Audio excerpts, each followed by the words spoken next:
the more planned and organised you are, the better your day is going to turn out. And what about drunk Kim? Oh, she's a little bit more, thinks she's a bit more better on the karaoke. So I started off looking for a job in real estate. I'd been a retail manager in the past and I knew that I had to start from the bottom. The biggest thing I think I've learned from failing is how quickly you can recover from that. Your children are also buying from That's me. the thing, I want to be their real estate agent. So today, you've got everything. You've got money. You've got a really comfortable life. There's nothing that you really want that you can't get. I mean, of course, if you want to buy an island, you can't. Can't be buying an island just yet, no. But from this position, what motivates you at 29? Because what you've done today, most people do it by 50 or 45 or what, but you've done it at 29. So what motivates you now?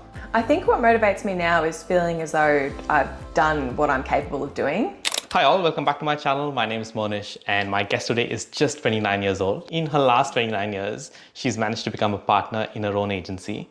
She's one of the best real estate agents in the area. She has sold millions and millions of dollars of property. She owns her own home. She has a partner. She has a close-knit group of friends who she hangs out with. And my intention today is to learn from her how she manages to balance so many things. This podcast is for anyone who wants to learn, who wants to grow, and listen to someone who's done so much in such a short while. Ladies and gentlemen, Kim Ferguson. What an introduction. Thanks. Thanks for doing this, Kim. I really appreciate it. No worries. Yeah. My first question, Yeah. just a light one. Yeah. So many achievements. Where does this stand, sitting here in my living room? Top three. 100% top three. Let's start right at the beginning. Yeah. Tell me about your first sale.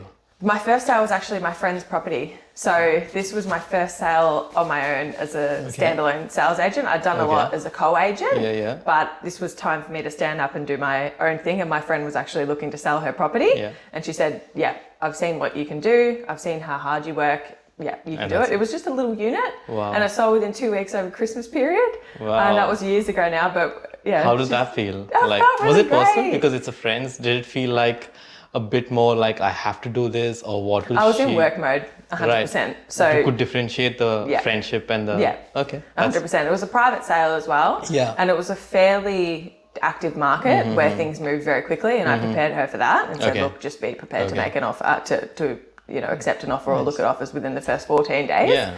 And she put her trust in me, which was awesome. Nice. I know that can be a little bit hard when you're dealing with friends, but in that instance, it was good. Yeah. That's nice. Yeah. And if your 20-year-old self saw you today, how would she feel? I think she'd be a bit shocked, actually. I think I've changed a lot in the last 9 years.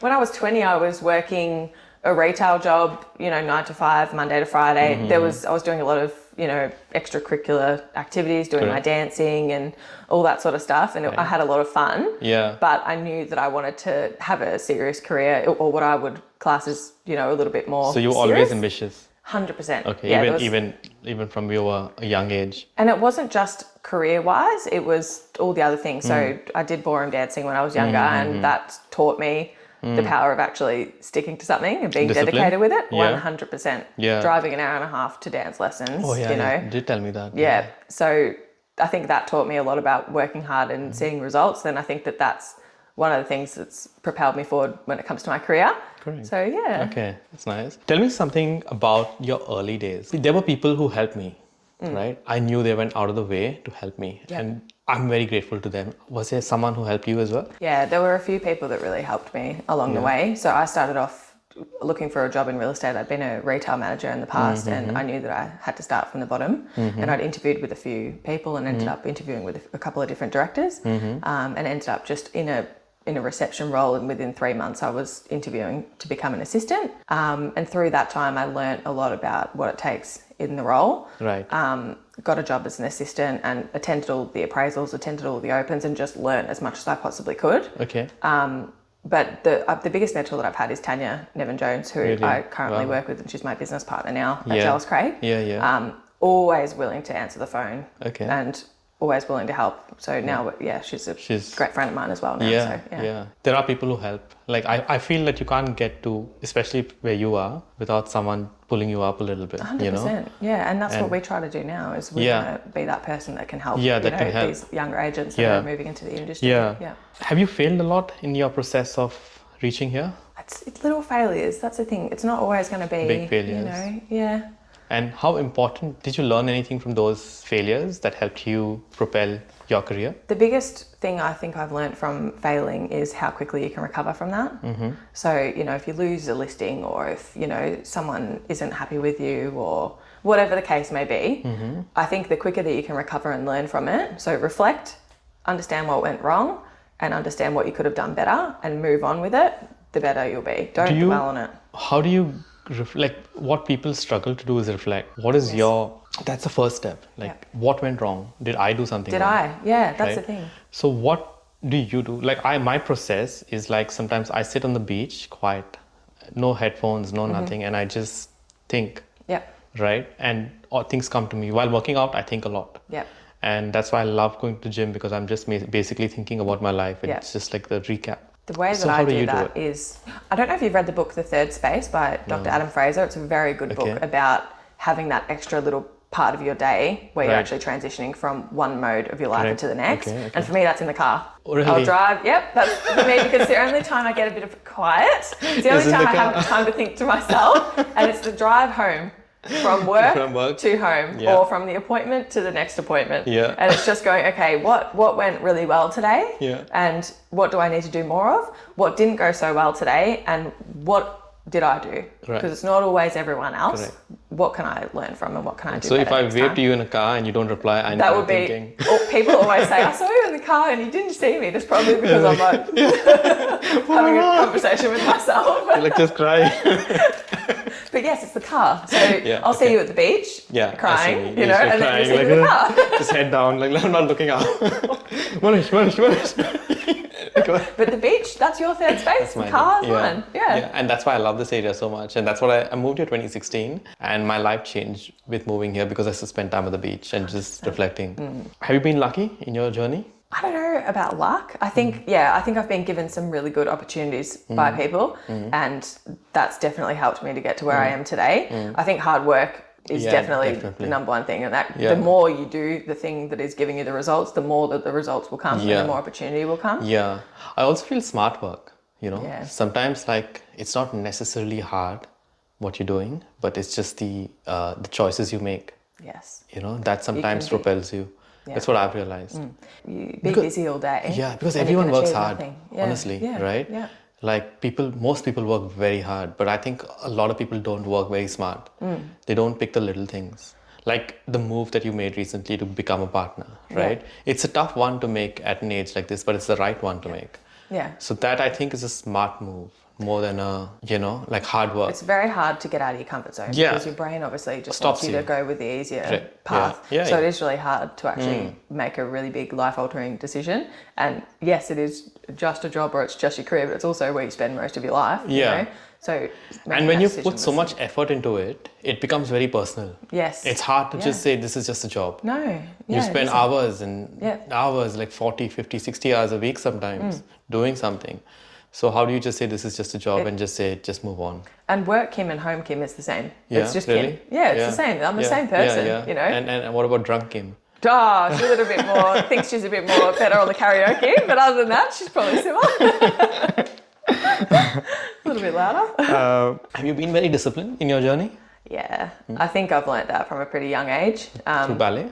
Yeah, I was doing ballet when I was really small, and then I was doing ballroom dancing and Latin dancing. And even sports. My parents had always thrown me into things when I was younger, but the competitive ballroom and Latin dancing definitely taught me a lot about dedication and sticking to something. And it's the same thing now that I'm in real estate. I know in the morning I make my calls. I do all my follow-up. In the afternoon I do all my appointments. And then at the end of the day I write a list of what I need to do tomorrow morning. And you make time for this. And I make time for you, always. But that's the thing. The more planned and organised you are, the better your day is going to turn out. If you go in and spend 45 minutes figuring out who you want to call or what you want to do, then there goes half the day pretty quickly. But what about the days when you don't feel? We all have them. We don't feel like doing it.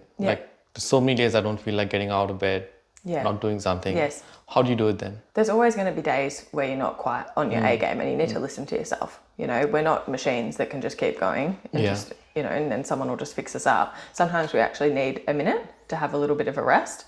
So I try to have little breaks every 3 months, a little week off or something, just to reset my brain. But if I'm having a hard day and I just need to snap myself out of it, I'll listen to a podcast, I'll listen to an audiobook, or I'll listen to a little bit of music, call a family member.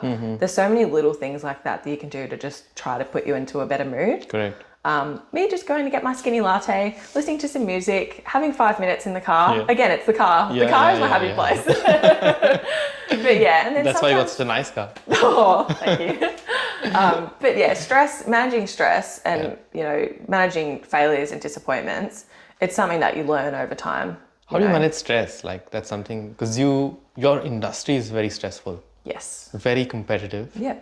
And I don't know what it is in your industry. People think they're saving the world. Yes, there's a lot of egos in real estate. Yeah, what is it? Like they're not doctors. No. They're not saving lives. They're not doing anything. They're not contributing positively to society, as in, say, like a firefighter does, or like a police officer does, something like that, right? You know what I mean? I think what happens is because people are dealing with the most important financial decision that they're probably going to make in their life, which is I'm going to sell my family home, or I'm going to buy a home, or different circumstances surrounding, what if your partner's passed away, or you're dealing with the deceased estate, you're dealing with the separation, all of these really big emotional decisions that happen throughout your life. Sometimes agents can think that they're a little bit more potentially important than what they are. We're here to help at the end of the day. It's not really about us. But does it get personal sometimes? Like if someone's really going through a tough time in their life, as you said, a partner, child, someone passing away, someone's got cancer. Yeah. Does it get personal then? 100%. Yeah. I care about my clients a lot, and I care about what they're going through. But I also know that I'm there to help them with the tasks that's in front of them. So they usually go, Kim, thank you so much for understanding what I'm going through. I'm going to put my trust in you to do what needs to be done here. Correct. Right. So it's just separating that in a way that's going to be beneficial for the client and not just adding to the issue, Have you been bullied in your journey? Not really. I'm fortunate to say that I haven't experienced a whole lot of bullying. There is a little bit of, in any sales sort of industry, there's always going to be a bit of cattiness around. But I think if you're nice to people, like I think I have been, then majority of people that you end up running into and having relationships are great.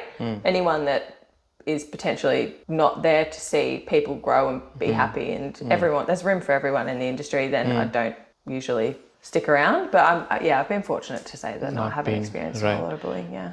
If you were to say someone, who was 16 or 18 years old, a young girl, if she was just about to get started on her career, what advice would you give her? It could be 2-3 things that you would tell her. What would you tell her? Don't be scared to actually do the hard work and start at the bottom. Okay. Especially in real estate, I think people think it's a very glamorous industry and you're out, in your sports car, meeting people and making all this money. Don't be scared to start and do all those tasks that no one else wants to do and just learn from the best. Right. And you'll work your way up the ranks as you go along, but don't be scared to actually do the hard work at the beginning and learn. That's your key. Hard work. 100%. Work hard. Always be available. In the early stages of my career, I was always available to attend appointments because I just wanted to sit there and actually learn from the person that I was with. So that really helped me now, and it's something that we're working on as well as an office. Any new agent that comes in, they're buddied up with a senior agent so that they can do exactly what I did when I started in the industry, which is learn through listening. Today there seems to be a mad rush, especially kids and who are younger, to just want a lot of money, right? Now that you have money, what does money actually mean? Like, what does it get? So I think being financially free, there's something to be said about, feeling as though you can make decisions that directly impact your life and, you can get yourself from A to B. Without thinking about money. Yeah, right? It's nice you wanna, to be able as you said, you want to go have a holiday. Yeah, 3 months you want to go for a holiday, you can go for a holiday. Yeah, and it's not anything crazy out there. It's still, I live within my means. I think that's important, that you're not out there just splashing whatever money you do make to look a certain way to other people. I think being financially free and being able to do the things that you want to do 100% is important. Yeah. But I think it's also worth mentioning that the more money you make, the same problems exist, Yeah, the problems don't go away. The problems don't go away. The expenses go up, and then you're still worried or you're still concerned about what's going on. You still have to manage your money correctly. Like your relationships don't rely on money, the close ones. Like your parents won't treat you differently, your partner won't treat you differently. So if you're having problems there, they still exist. 100%. Right, they don't just go away. Yeah. Right. Does money make life easier in general? I think 100% it just gives you options. to be able to choose what you want to do with your life. If you're spending a lot of time and effort really worrying about, you know, paying your bills, and we all go through that. When I was younger, I wasn't the best with money. You know, I lived week to week on my paycheck and I didn't save any money. You know, I was a bit silly, and I think you have to sort of go through that to learn. Correct. But now I know, okay, be smart, save your money. You don't have to go out and spend it all at once, and just have a financial plan every year. I like to sit down and actually figure out my budget for the year and figure out what I'm going to be doing. Right. And that gives me a little bit of peace of mind as well. Are you a good saver? It's something that I'm working on. Yeah. Some people save well and some people spend well. I'm a good spender. Very good. But yes, that's why I need to actually plan my life. What's the highest spend? Shopping? Is shopping? What is it? It's shopping, and it's I love going out for dinner and lunches with my friends and my family and my partner. And sometimes that just ends up being, that's experience. Yes. So it's okay. Oh, it's okay then. Yeah. Right? Shopping sometimes I think can get excessive. Yes. And there's a difference between need and want. Yeah. Right? Mm-hmm. But going out with family, going for holidays, traveling, they're experiences that make you grow. Yeah. Right, Exactly. that's what I think. One thing that I've done this year, which I think is helpful, is if I want to buy something and it's quite expensive, I will leave the store and actually walk away from it. And then if I really want it, I'll go back the following week and buy it. But at least I've got the time to actually simmer off the sales. Because, you know, the best salespeople are easily sold to. In your opinion, what separates a good business person from a great one? That's an interesting one. I think a great business person knows how to prioritize. That's definitely step one. Know how to manage your calendar and put those big rocks in the calendar so that you actually get to them. All the little fluff that you need to do, you can do that in the background. For me, what's also worked is knowing when is work time and when is home time and when is reflection time. Always you're going to have times where you need to do things at home, but you know when to actually put the phone down and be present with your family and your friends. And that means that you can reflect and refresh, and then you can be back to your best self the next day at work. So that's very important. My next question is about relationships. So in any business, even accounting or pick any business, relationships with your clients are the most important thing, but because I feel that takes you forward. Yeah. In real estate, it's a bit harder because once someone buys a house or sells a house from you, they kind of move away, they go on in their own direction. How do you manage to keep the relationship going? I want to be their real estate agent for life. Whether they're selling once or 5 times or 10 times.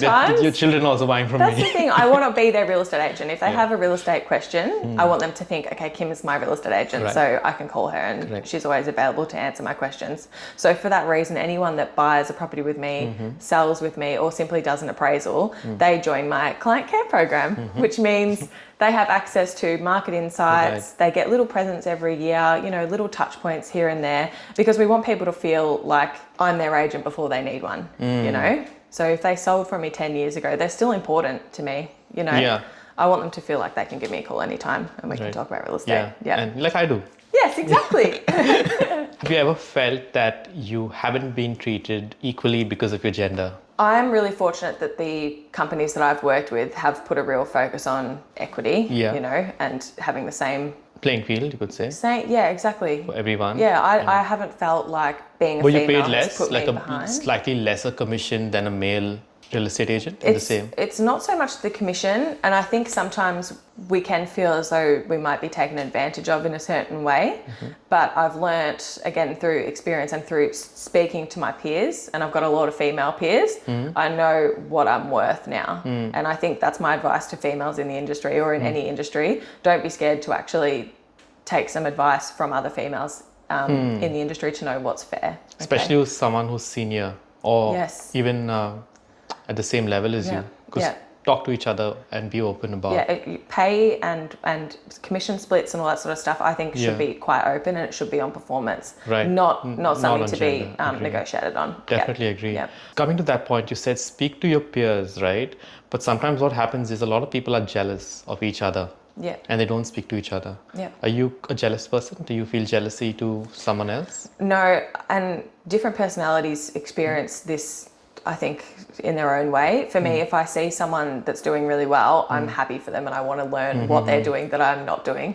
So, and at Jellis Craig, it's the sort of office where we can call one of our neighbours at another office and say, how are you going this month? What's worked for you? What hasn't? I'll give you a referral up here. You give me a referral down here. It's all about making sure that everyone is doing well, you know? So I don't see jealousy in our office, and it's about helping each other get better, you know? Yeah.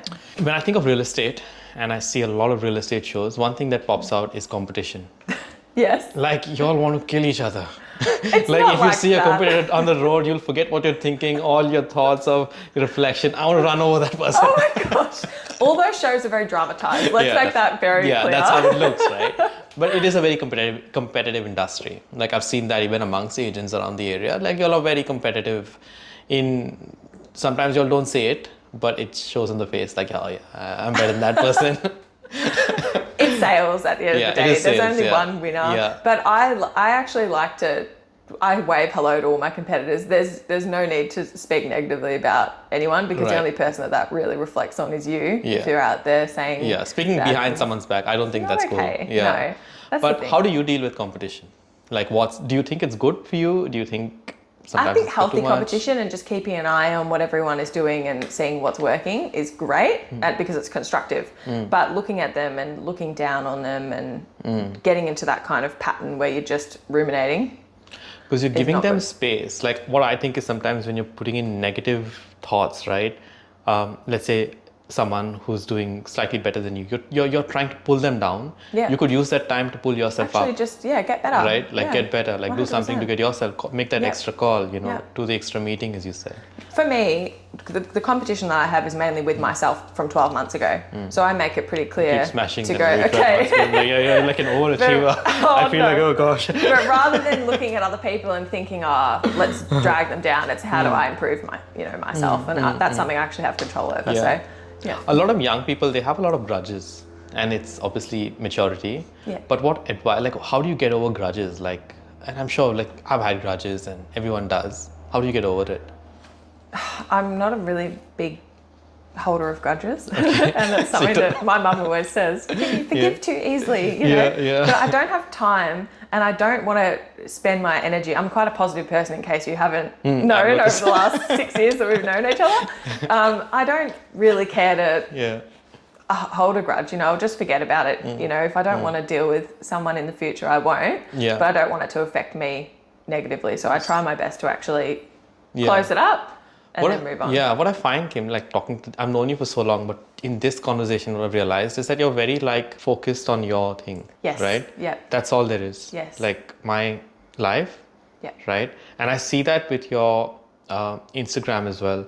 Like your life is very focused. There's work, right? And there's socializing. Yes. You socialize with the same people again and Yes. again. Yeah. And you have a long-term partner. Yep. And you are very in it. And I think that has really helped you in your I think so. sudden growth, because you're just so... I try to just keep my blinkers on and Yeah. focus on what's important for me. And now, obviously, that I'm a partner Yeah. at Jellis Craig, it's focusing on what's best for the company, team and the company. But it's, like you said, I've got quite a small circle of really good friends. I've got a small family, So you could tell people that you don't need a big circle of friends. You don't need 10 friends to hang out with every weekend. Even if you have 2, 3 good ones. If you've got a really big circle and they're all really adding value to your life, go crazy. Yeah. But I just love having a small group of really, really close friends that I know I can rely on. And, we're all busy people, so I don't really want to be out every night. You're very busy, Kim. I'm in bed by 9 p.m. on Monday to Friday, you know? Same. So today, you've got everything. You've got money. You've got a really comfortable life. There's nothing that you really want that you can't get. Of course, if you want to buy an island, you probably can't. Can't be buying an island just yet, no. But from this position, what motivates you at 29? Because what you've done today, most people do it by 50 or 45 or what, but you've done it at 29. So what motivates you now? I think what motivates me now is feeling as though I've done what I'm capable of doing. At the end of the day, I like to reflect and go, okay, Kim, have you achieved or have you actually worked to your potential? And then that comes down to not only thinking about myself. I've got a long-term partner now. It's about what's best for us as a couple. I've got parents, I've got grandparents, I've got clients, and it's just about feeling as though I've contributed my fair share. Correct. Yeah. Okay. Today's day and age, I feel the personal brand is very important, like who you are, especially on social media. What are your plans on social media, and where do you see business and social media going in the future? I think in my marketplace, people have learnt, oh, that's Kim from Jellis Craig, you know, she can sell my house in the area. But I think there's definitely some merit in moving forward, and even me personally, I'm not the best on social media, and it's definitely something that I should learn. I think, you know, moving forward with a YouTube channel and a TikTok account is something that I probably need to do. I'm on Instagram, I'm on Facebook, and we do a lot of localized social media ads and whatnot. But 100%, the young kids now that are looking on social media, in 10 years' time when they're looking to buy a property or sell a property, that's where they're going to be looking. They're not going to be looking on, you know, on your newspaper. 100%. Yeah, exactly. So I follow you on Instagram. Yes. Right, like all your posts. I know your social calendar. It's quite nice. Like, it's nice to see you. You go out. I don't know how you do it. After Saturday, you work out. Post Saturday, it's the busiest day for you. Yes. You go out in the evenings and you do your thing. My question is, how do you schedule your life so that you can manage to do that as well? This was something that I had to learn through trial and error, because when I first became my own agent, if someone needed an appointment at 8 o'clock at night, bang, straight away, I'm there. I'm there at 8 o'clock. Yeah, whatever time it was. But now I've gotten a lot more ruthless with my calendar, and giving people the option with different times has really helped me to be able to sort of limit where I'm at, so that I actually have time to spend with my friends and my family, and also time to unwind after a crazy week. So it's like saying no at times. Exactly. Yeah. Even though. Yeah. And if it's really important and it needs to be done, of course I'm going to do it, and I'm always available on the phone. That's one thing that's never going to change. I'm always going to pick up the phone when it rings. Correct. But when it comes to scheduling appointments, I will try my best to make sure that it fits my own calendar as well. Yeah. At 29, how important is happiness to you? And do you know what happiness to you means? Like, what is it? That's such an interesting question, because I think depending on your mood and depending on the year, or, you know, that answer does change. But I think happiness for me is freedom, and it might be financial freedom, it might be freedom of time. That's a massive thing. And being able to spend that sort of time with your family and friends and feeling content with what you're doing in your life, you know. You know, what I've realized is, I read this book, and I'm actually now, as I've read this question, I'm going to buy this book for you just as a thank you. Oh. And I hope you read it. Yeah. But something in that really resonated with me. And he said that happiness is not feeling that you have to feel a certain way, right? Yeah. Sometimes you go on a holiday and you're like, oh, we've got to feel happy. Yeah. That's not happiness, right? He changed the definition of happiness. Yeah. He's like, happiness is not feeling, maybe if you're just feeling okay. You're feeling content. That's happy. Yeah, you're not feeling like you have to. It doesn't do have to be a thing. static. It doesn't have to be. And that when I read that, I was like, I kept realizing that every moment I'm happy. I'm not great, but it's good. Yeah, exactly. Like, it's nice. Not everything is going to be the highlight of your life. Yeah, but as long as it's not going to be Instagram. In that sort of general trajectory. Every photograph like a highlight. Exactly. Yes. The best part of the week. Exactly. Yeah. That's interesting though. Barbie didn't win many Golden Globes. Good movie. I think it was all right. What Barbie would you be? Which one would you be? Is there a real estate Barbie? There's a corporate Barbie. I'm definitely a corporate Barbie, I would assume. Always wearing a suit. So you're always well dressed. Thank you. Always well dressed. I mean, I'm not seeing you on a Sunday, but you're always well dressed. Roll in, you know, gym gear. No, I think I take a lot of pride in just feeling, you know, confident in how I present myself. So I would say I'm probably corporate Barbie, you know. And last question, what does the future hold for you, Kim? That's a really exciting thing, and the future is unknown, but I would like to keep growing under Jellis Craig. So I'm really happy to be a shareholder there, and I'm really excited to see what happens in the future. Hopefully there's even more that we can do under that. Maybe some kids down the track in the far future, I would say. The family home, looking to buy a family home as well, looking to do some developments, and just spending a lot more time with my family as well. So that's definitely a priority for this year. That's good. Yes, thank you so much, Kim. That was amazing. You were really good, and I learned so much from you. So thank you so much for your time. Awesome, no problem. Thanks for having me.